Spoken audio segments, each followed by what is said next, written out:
Hello there, world.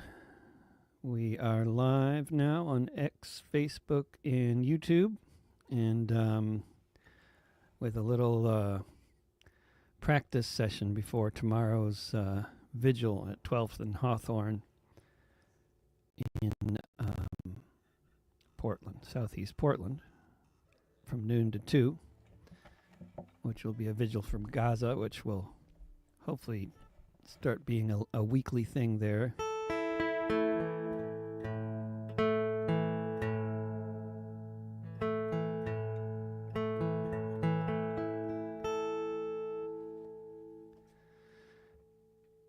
Maybe we should have a banner here explaining what this is that we're doing. Oh, and what happened to all the banners? We don't need a banner. Anyway, forget about it. Here's the title track of my new album.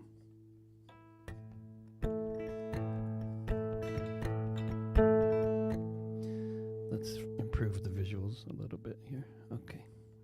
Not much improved, but at least I'm in the frame now. Okay.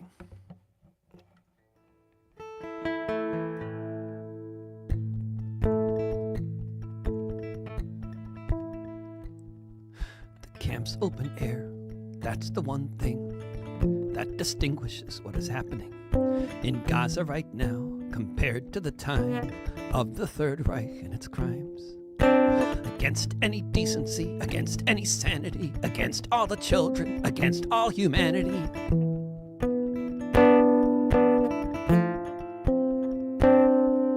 From Auschwitz to Gaza, there's no difference between babies and fighters on that side of the fence, the side where they starve because the food is kept out by the occupation. No others, no doubt, where people are dropping dead on their feet while searching for crumbs of food on the street.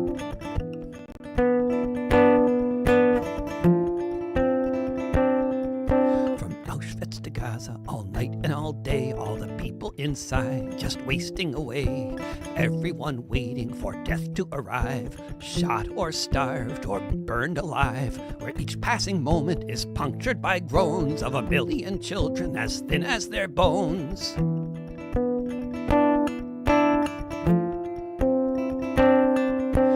Auschwitz to Gaza, the outside world knew, and many lamented about what they might do while their leaders looked for money to be made in the arms trade.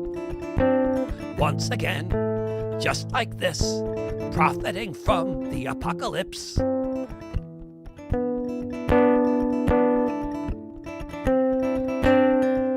From Auschwitz to Gaza, the stages of starvation are exactly the same under occupation. First the fat goes, then all the rest, the muscle, the marrow, the milk in the breasts of all nursing mothers, as in front of their eyes their babies cry their last little cries.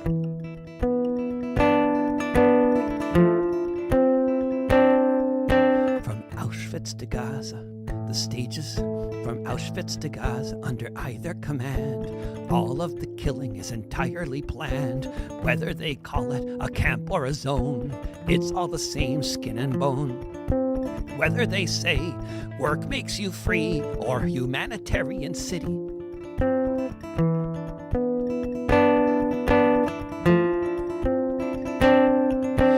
Auschwitz to Gaza, the political line, from occupied Poland to Palestine.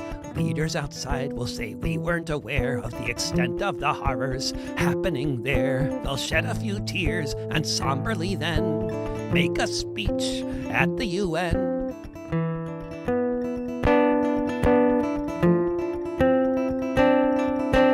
Auschwitz to Gaza, all over the place, the lies of the leaders who seek to save face, who say we would have acted if only we knew all that they claimed they really would do, and no one will believe at the time when some foolish person says never again.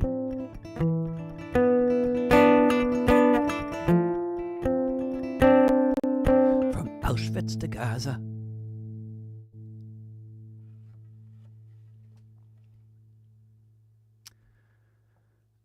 And if I can see your comments, by the way, whether you're watching on YouTube, X, or Facebook, and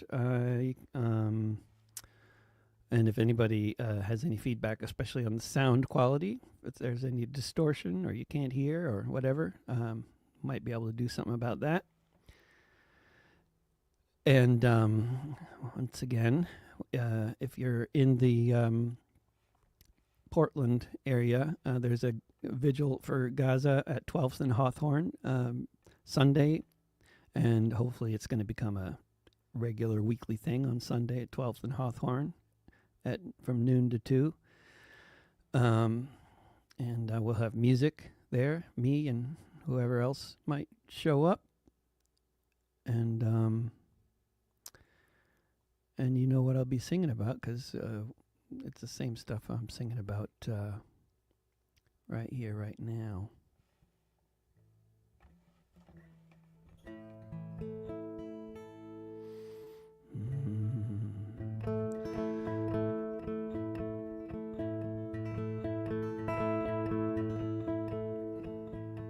From a walled-off ghetto, a rebellion began. Then the war that's being waged against every child, woman, and man within the Gaza ghetto, where half of the people are kids. Israel targeted everyone. That's exactly what they did. After 18 months of total war, with most everything gone, despite such unequal odds, the resistance went on. So the regime decided the only way to win was to starve to death all the people within.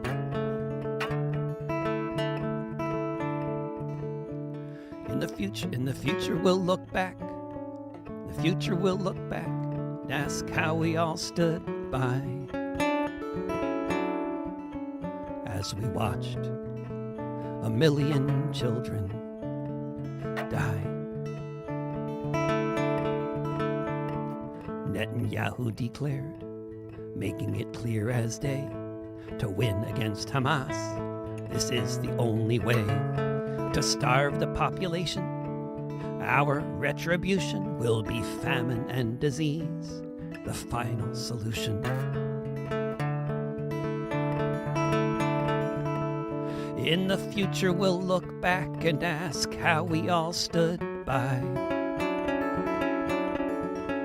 as we watched a million children die.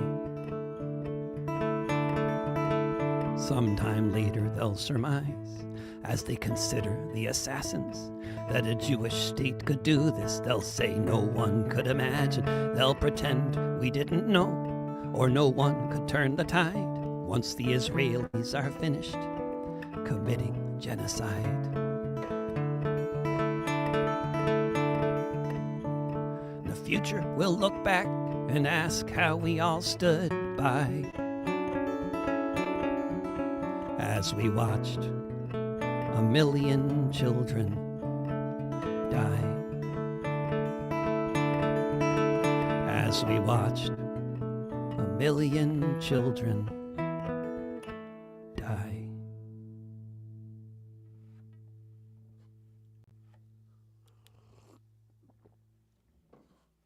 And that's what we're all doing. And I know that lots of people are not doing well as we are doing that. And it's really for those of us who are of Jewish extraction, which is quite a lot of the movement, such as it is against the genocide in this country anyway. We grew up learning about how there's no way that Jews would do this kind of thing to other people, given what happened to Jews historically. But all those people who said that were wrong. It was very powerful in Canberra at the demo that we sang at while Veronica Sherman, Israeli citizen, burned her passport in front of the stage while we sang this song.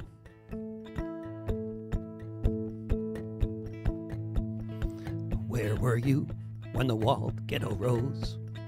Where were you when the bombing began? When the Israeli state started the slaughter of every child, woman, and man? Where were you when they imposed the embargo? When Gaza starved and died? When the body parts littered the ground? When the Jewish state committed genocide? Where were you when this Holocaust happened? Where were you at the beginning of May? Did you commemorate 1945 on Victory Day? Where were you when they bombed the last hospital with all the children inside, which Israel called another terrorist base when the Jewish state committed genocide? Where were you when they tortured the doctors, when the snipers shot all the kids? Were you watching the proceedings in Rome? And instead of the things that he did you hope he might fly off to Egypt to fast till they let him inside? Did you hope someone might do something when the Jewish state committed genocide? Where were you when it became clear that the leadership meant what they said, just like Adolf meant what he wrote, that these people would soon all be dead? Where were you when he went on TV? What else could we have tried? When he said we should Holocaust them and the Jewish state committed genocide? Where were you when you saw the rib cages? When you realized this really was it?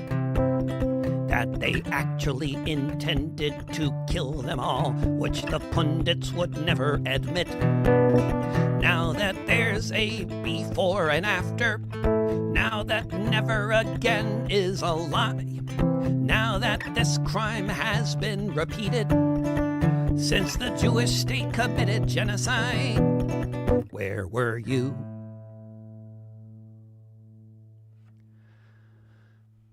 So, let's see. I wrote down a set list, and I even practiced a little bit in advance, believe it or not. It's not really in evidence too much, but let's see. What was I thinking? Well, I have a whole lot of songs I was thinking of doing, and actually it's far too many to do right now because I've written a lot of songs about this genocide. Doesn't stop the genocide, but keeps me from jumping off any bridges. Let's see. There's been a vote recently in the Congress, or in the Senate anyway, that I wrote a song about. Bernie Sanders was trying to basically see how many people would be, how many senators were going to vote to block military aid to Israel, and all the Republicans voted not to block military aid. They voted against the resolution. And half the Democrats also voted against the resolution. And half of them voted for it. And people are saying that's wonderful that half the Democrats in the Senate are voting to block military aid. And yeah, that's good. But this is a song about the other ones, the genocide supporting ones. Let's see.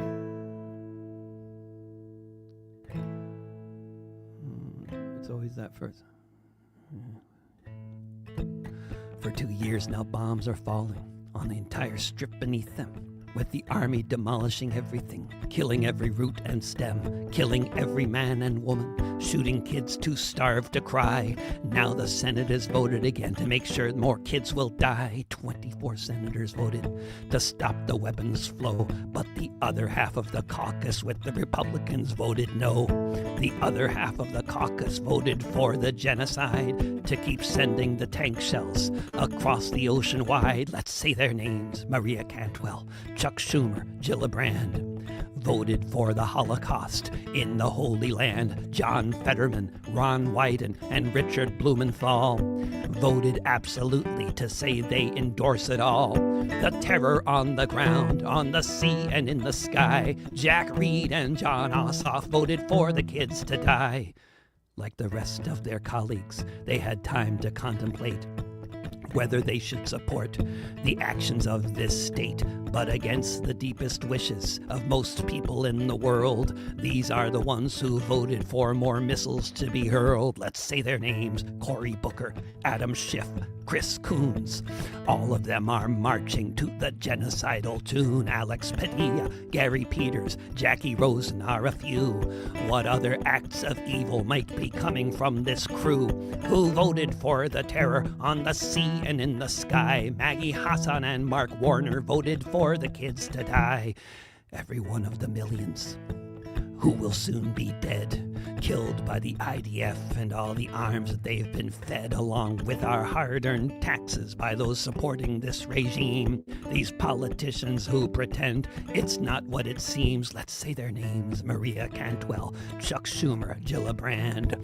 Voted for the Holocaust in the Holy Land: John Fetterman, Ron Wyden, and Richard Blumenthal. Voted absolutely to say they endorse it all.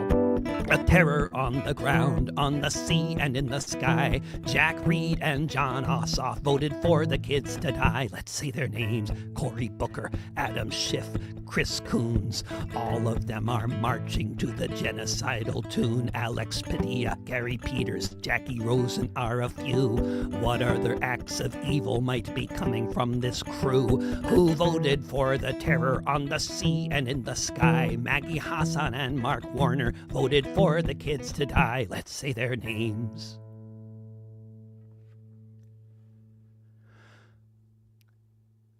Meanwhile, in England, in the UK, and I say that by which I mean the nation called the United Kingdom, which makes laws that impact everybody who live in England, Scotland, Wales, and Northern Ireland. Just to clarify, for anybody that doesn't like that term, I don't like it either, but that's the name of the country. And it's not up to us till after the revolution. Then we can name it whatever we want to. But at the moment, there's a country called the United Kingdom. And in the United Kingdom, it's illegal to support Palestine action. In the United Kingdom, you can go to prison for 14 years for supporting a group that has never hurt anybody. Since long before this moment, but especially since then, the Western world's governments have supported the killing of children by Israeli soldiers without fail every day, gunning them down with weapons made in the UK. Palestine action formed to try to end these arms sales that the courts could not defend. The courts could not defend them, so the Parliament became the vehicle to support the bombing of the tents, which needs to be supported. So says the British state, aside from 26 MPs who failed to conflate supporting terrorism with opposing Israeli crimes by those who think we're living in some very scary times, where it is now against the law to express sympathy with those who would destroy corporate property. Illegal to say with eyes open wide, I support Palestine action, I oppose genocide. International law, along with UK law as well forbid such weapon sales to countries like Israel. That is, countries that are committing crimes of war are not allowed to import, no access to the store. But in London and Berlin, they just look the other way at those inconvenient laws. There's a new one today: solidarity imprisoned and vilified if you support Palestine action and oppose genocide. As we bear witness to this constant slaughter, depriving Gaza of food and water, bombing children day and night, where body parts strewn are an hourly sight, the authorities take aim and then crack down on those who dare dissent in London town, who must stand up, not stand aside, who support Palestine action and oppose genocide. Will we pack the prisons, or will we disappear? Have a Spartacus moment, or a time of fear? Back down and go home, or stand with humanity? Support the war machine, or support sanity? We'll see what comes next in the story of the descent of Keir Starmer and his kindercidal government. We'll see who's willing to shout with pride: I support Palestine action, I oppose genocide. I support Palestine action, I oppose genocide. I support Palestine action, I oppose genocide.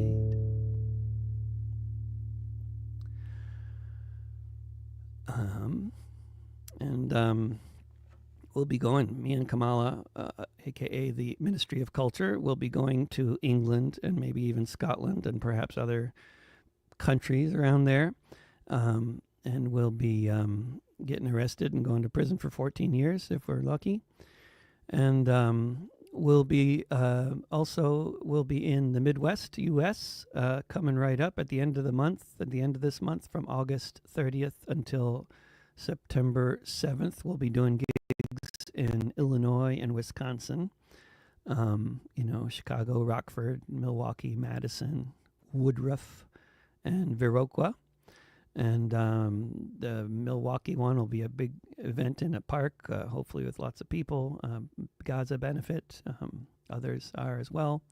And all the info about the tour is at davidrovics.com/tour. And Kamala will also be joining me in the northeastern U.S. For most of the month of October. And we have a bunch of gigs in New York City and Boston and probably elsewhere, or definitely elsewhere, but so far it's not all confirmed yet. And if anybody lives in the Midwest or in the Northeast, we'd love to hear from you. I'd love to hear from you. We can do more house concerts. We got lots of free dates. In December, I'll be going to Texas for probably about a week. And in January, late January, early February, Kamala and I will be touring in California. And as I mentioned, in May, in the UK and probably Denmark as well. So there's some things coming up. If anybody lives in any of those places or might want to organize a show or come to a show, all the info that exists so far is on my website, and the rest will be up there when I know about it.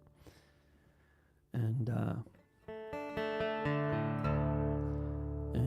people sometimes ask, do you ever play around Portland? And I rarely do, but I'm playing in Portland tomorrow at noon, from noon to 2, 12th and Hawthorne. Vigil for Gaza. Hopefully it's going to become a weekly thing, but it's happening tomorrow anyway. I'll be singing. Other folks will be saying a few words. And if anybody else is out there, wants to come, say a few words or sing or read a poem or anything, bring a banner, come on over. 12th and Hawthorne, Sunday. Hopefully this is every Sunday at noon.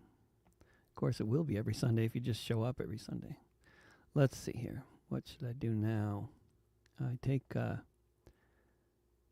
requests. If I wrote it, then, I might know it. Some good chance of it anyway. Let's see. How about something...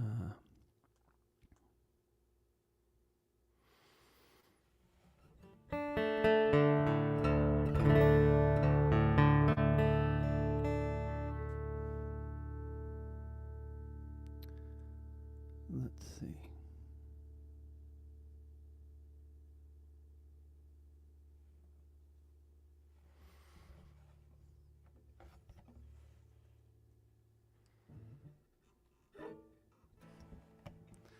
Well, we'll do another one from the new album.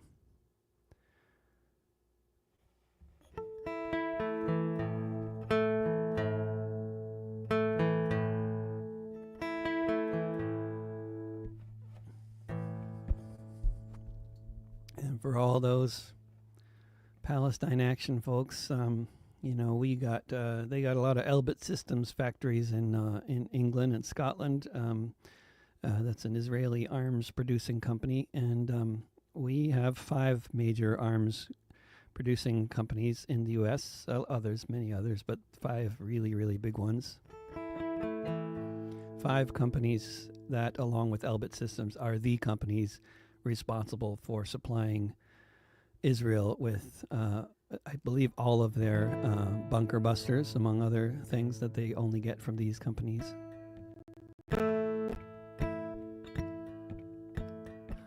Boeing, Honeywell, make the war material.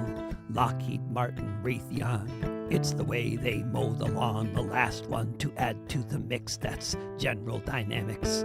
Together in the Holocene, they're the war machine I'm talking about.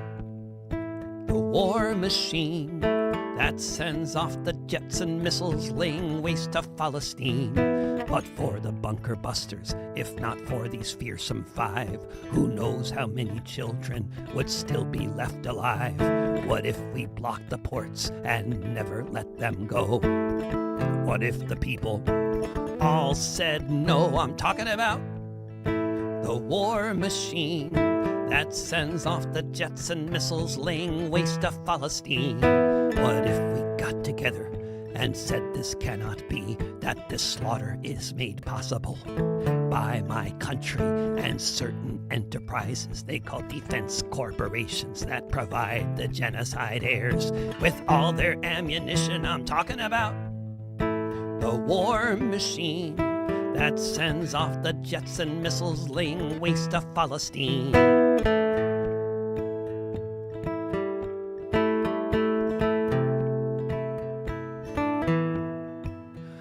What if we built a new world on the ashes of the old? What if we started by never doing what we're told? If we're working for the export of precision-guided genocide, what if we built resistance until we turn the tide? I'm talking about the war machine that sends off the jets and missiles, laying waste to Palestine.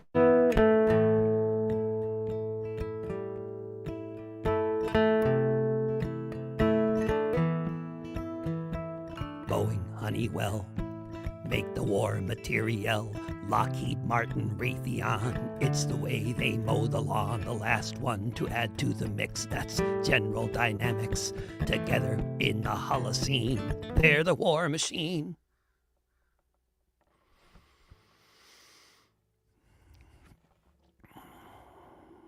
Let's see here. We'll do... the set list is too long, so it's not really very helpful.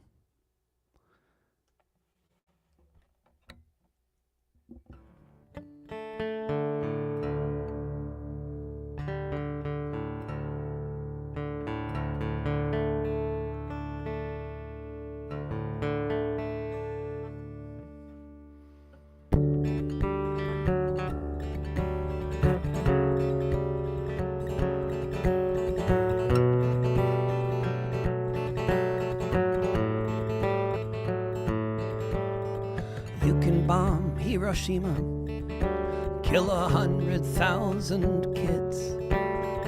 You can make up stories about how that's not what you did. Bomb dams in Korea, you can party as they drown.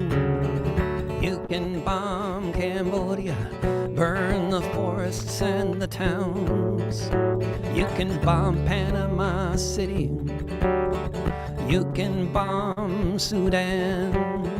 You can bomb Damascus. You can bomb Afghanistan. You can bomb Benghazi, pretend you've come to liberate. You can bomb Belgrade. You can bomb Islamic State. Maybe we'll learn. Once all the bombing ceased, you can't bomb your way to peace.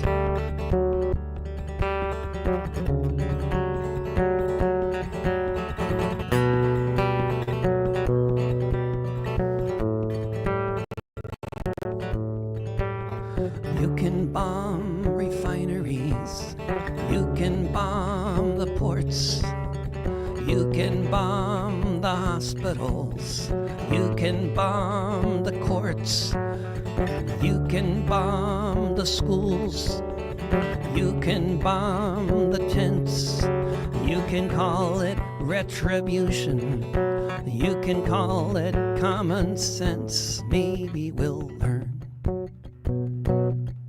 Once all the bombing ceased, you can't bomb your way to peace.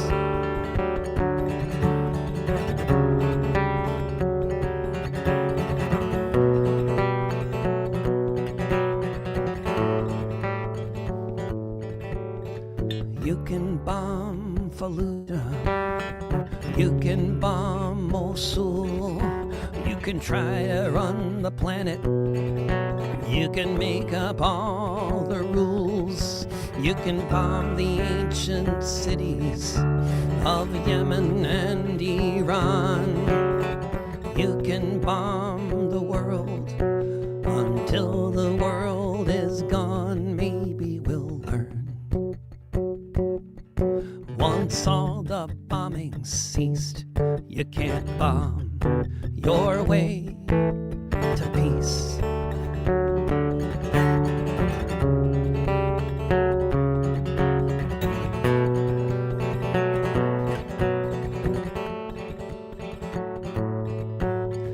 You can bomb Hiroshima.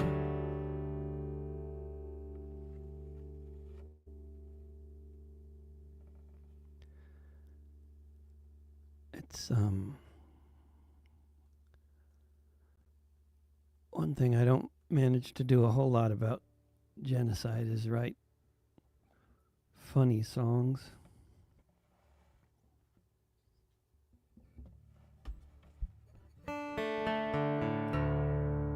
Although you can write funny songs about anything, even genocide. And if you've ever seen the movie Life is Beautiful, it's a wonderful Italian movie, case in point.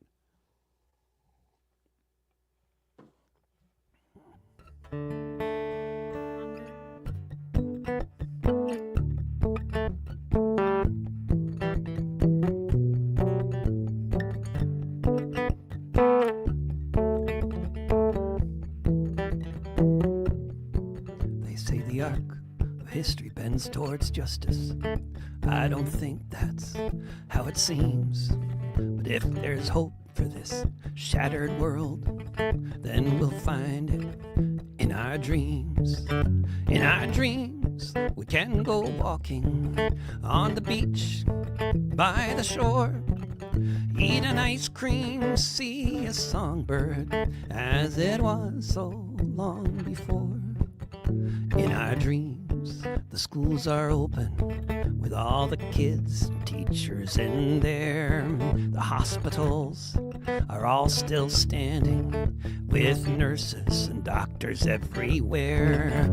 In our dreams, our home exists and our family lives inside. There are no drones, there is no rubble, no reason to run and hide.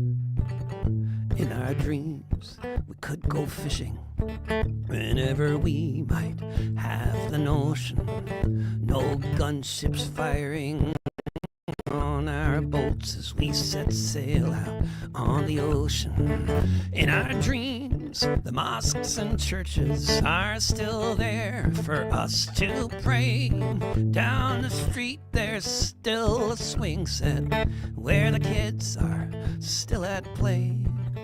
In our dreams, We have allies who couldn't just stand idly by when we were dying of starvation. They came by sea, land, and sky. In our dreams, we're reunited. The settlements all start to burn, and all the people go back home, where we finally return.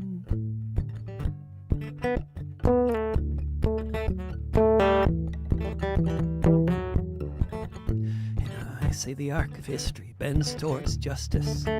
I don't think that's how it seems. But if there's hope for this shattered world, then we'll find it in our dreams.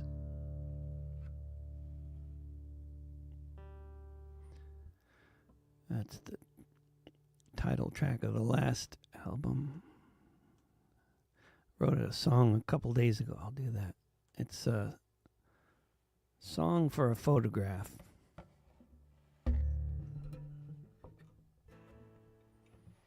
And all the other photographs.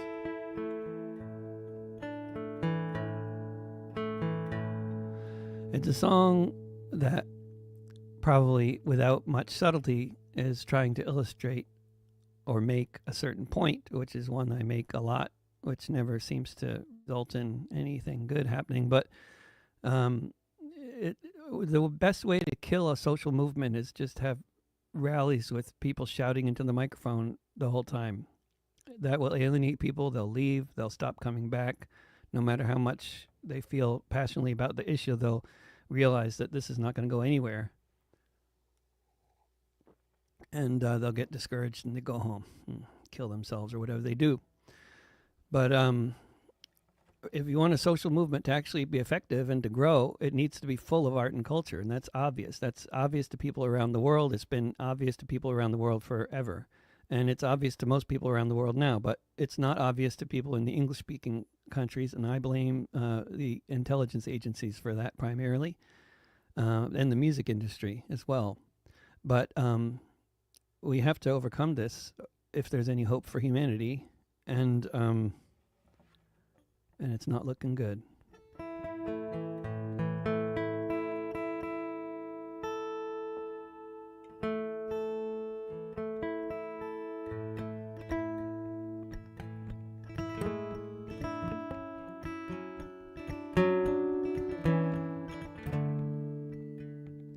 There's a certain moment, if you're lucky enough, when you might so viscerally understand so hard how all of us are all members of the human family. Some people hear a song, others fall in love. Some people leave home and see the world. For me it was in an article I read, just a photo of a little girl. She was maybe 3 years old, with a mop of curly brown hair, despondent, standing on the ruins of her home, clutching a little teddy bear. Ain't it something how a heart can melt like that, just from a single picture frame? How an image can make sense of everything that matters, and you don't even need to know her name. Because we all know children just like her. We want to make them safe and hold them tight. And we can't imagine how someone could do this, create such a sight. She was maybe 3 years old, with a mop of curly brown hair, despondent, standing on the ruins of her home, clutching a little teddy bear. I might forget the details of whatever it was I read, but that photograph is seared in my mind. The photo of the girl that was a photo of all the children, all of humankind. The greatest lessons that I ever could have learned didn't come from all the stories that were filed, nor from all the speeches or statistics, but from one photo of a broken little child. She was maybe 3 years old, with a mop of curly brown hair, despondent, standing on the ruins of her home, clutching a little teddy bear.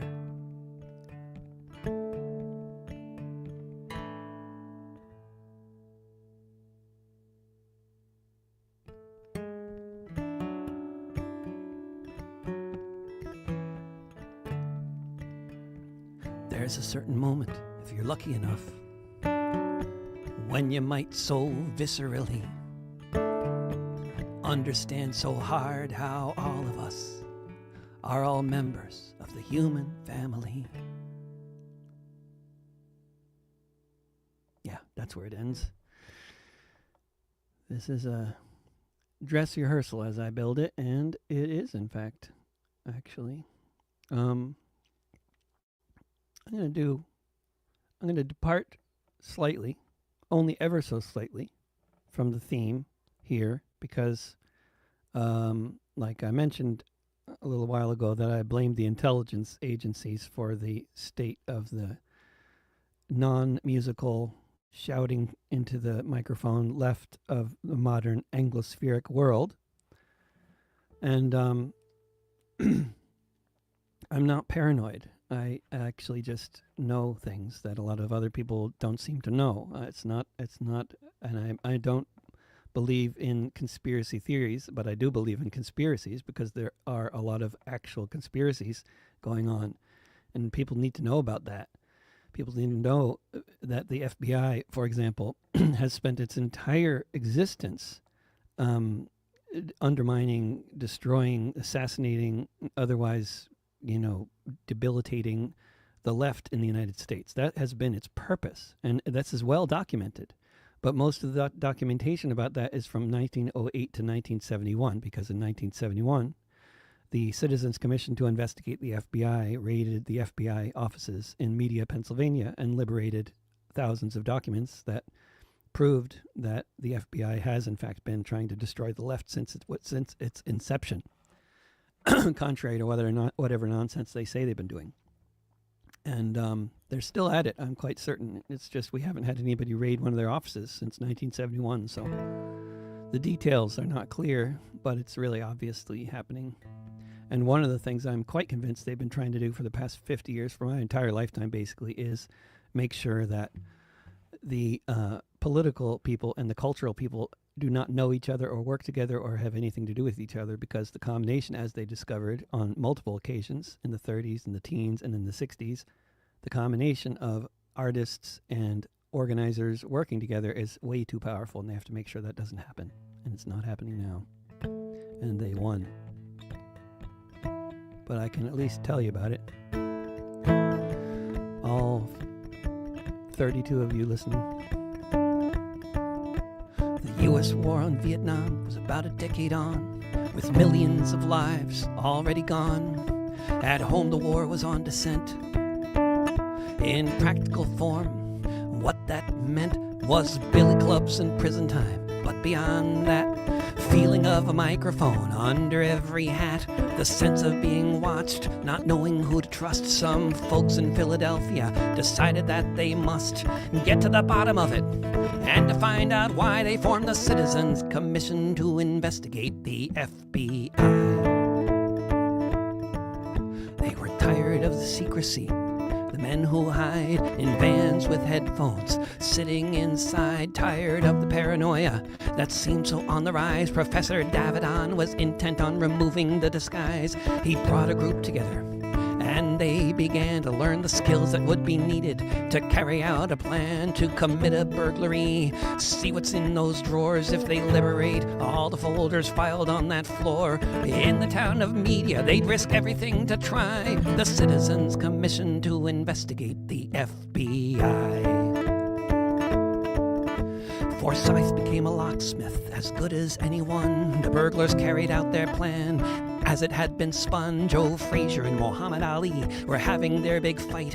Hundreds of millions of people were watching that night, including anyone who might have noticed what was going down in that sleepy little town. They made off with the files and they got away. Went off to the countryside to see what they might say. They started reading at the farm beneath the Pennsylvania sky. The Citizens Commission to investigate the FBI. What they found was shocking and things everyone needed to know.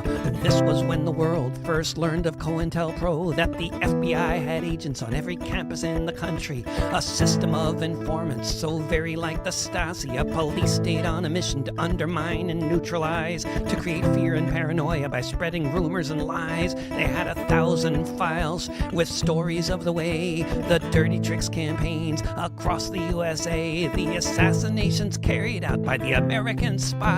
The Citizens Commission to investigate the FBI. Burglars uncovered a story so old none of them were alive when it began to be told. Since the FBI was formed, right up until now, the documents documented exactly how the secret police carry out their secret deeds with distracting and destroying, their tactics and their creed. The tip of the iceberg was all they really got, unlike the millions and millions of files which have not ever seen the light of day, except by and by the Citizens Commission to investigate the FBI. Later, a director would haltingly admit, if it wasn't for the burglars, it would still remain a secret. What they won't acknowledge, though, is the fact, regardless of how the spy leaders react, according to the rules of their nefarious game, all they did was change the name. And if you're wondering who the agents are in the modern day, just log into social media and see what they might say. Someone's leading a smear campaign. We just might know why, because the Citizens Commission to investigate the FBI. The Citizens Commission to investigate the FBI.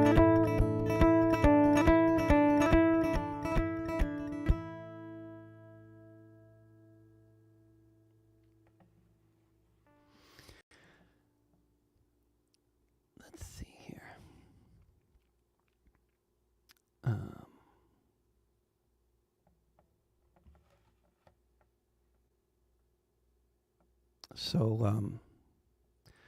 In Gaza, as people who are paying any attention are already much too well aware, they are, the U.S.-Israeli team has set up the Gaza Holocaust Foundation, the Gaza Humanitarian Foundation, and they're running a sort of a Hunger Games there every morning. They commit a massacre of between in the low to dozens to the over 100 people every morning are being killed just before dawn or just after dawn, depending, as they are trying to get food as they're starving, and they're being given food that requires cooking in the midst of a situation where everybody's living in rubble and has nowhere to cook anything, no water, and they're being given like rice and macaroni. It's bait is what it is.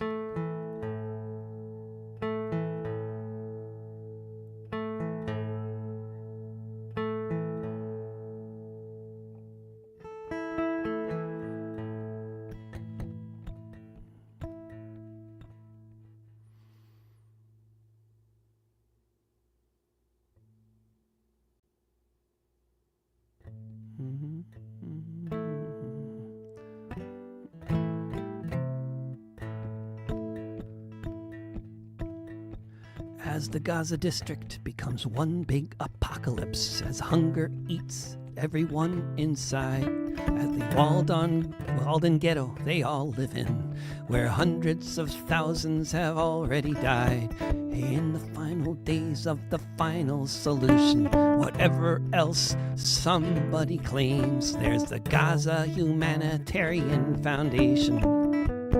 Hunger Games. games.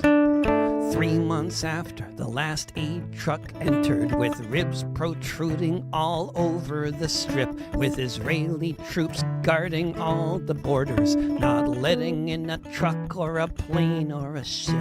And then with barbed wire and machine guns, the drones and the snipers take aim at the Gaza Humanitarian Foundation. Hunger Games. People walk for 10 or 20 miles to find soldiers everywhere when they arrive, who give them 20 minutes to fight for food. And then with ammunition live, the snipers, drones, and tanks mow them down, morning after morning, just the same, at the Gaza Humanitarian Foundation. Hunger Games.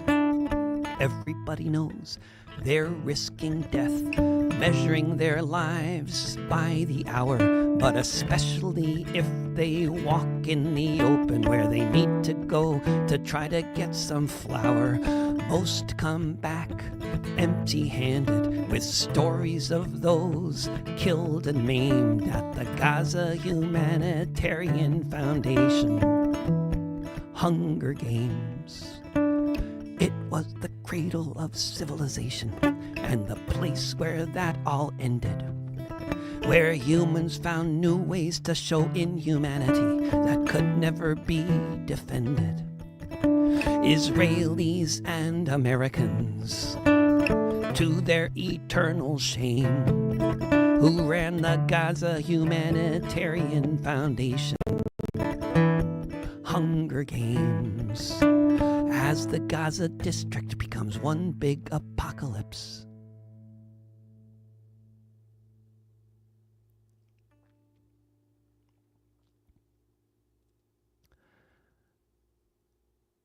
And let's see, what else was I thinking of? Yeah, do that. So, did I mention? I did mention, but I'll mention it again because that's just what I do with these shows. Tomorrow, Sunday, August 10th, will be the first that I know of, at least as far as like my friends are involved with, the first vigil in the southeast neighborhood where I live.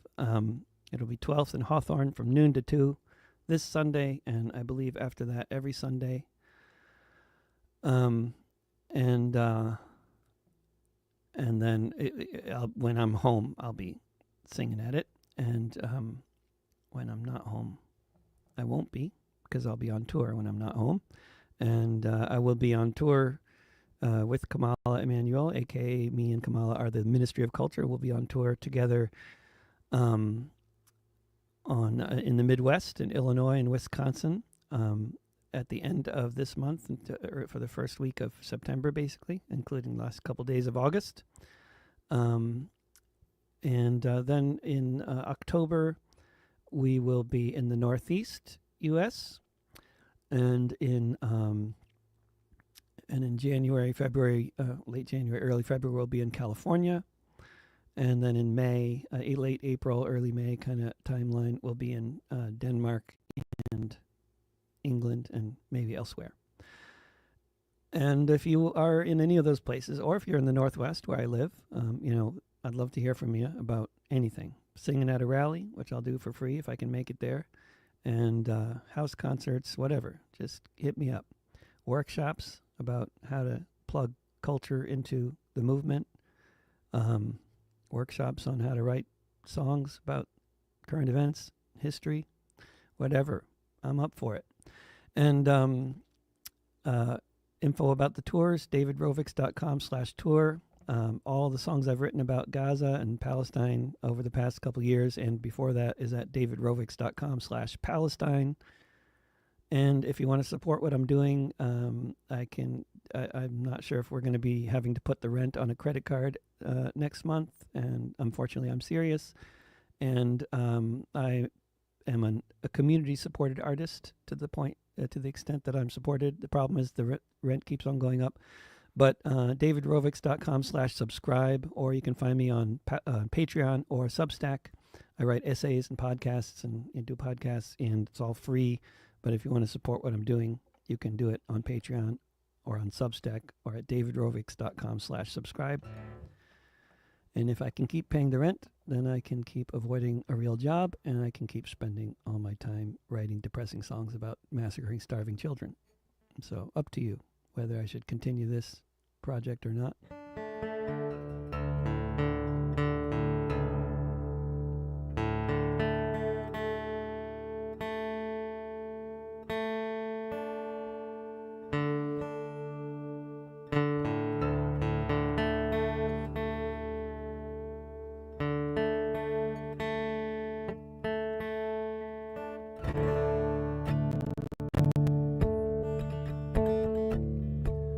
The first album I put out about the Gaza Holocaust was called Notes from a Holocaust. I put it out in January 2024. It was taken down from Spotify for having the word Holocaust in it, and I changed the title, and now it's still up. And this song is from that album, I believe, or maybe it was the next one, I can't remember. If a song could bring us together across the planet that gave us birth, to act as one, bring peace and justice all around the shattered earth. If a song could take down borders, take down fences, make them fall, liberate all those imprisoned, kept behind the ghetto walls. If a song could stop the bombs, so the next might be the last. If a song could change the future, so it won't be like the past. If a song could be a missile fired from the Iron Dome, if it could protect the children, keep them safe within their homes. If a song could raise an army and transport it on command, take us all to Palestine to defend the Holy Land. If a song could be concrete and put to use to rebuild, if it might turn back the clock, bring back all the babies killed. If a song could be a blueprint, instructions to show us how. If a song could change the world, then let us sing it now.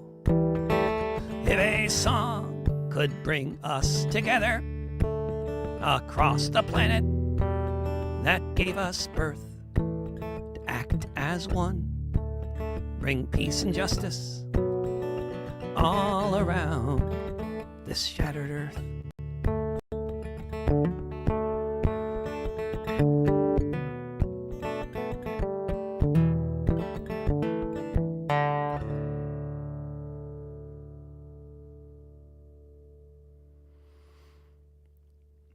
Thanks for listening, everybody. Hope to see you on the road and in the streets.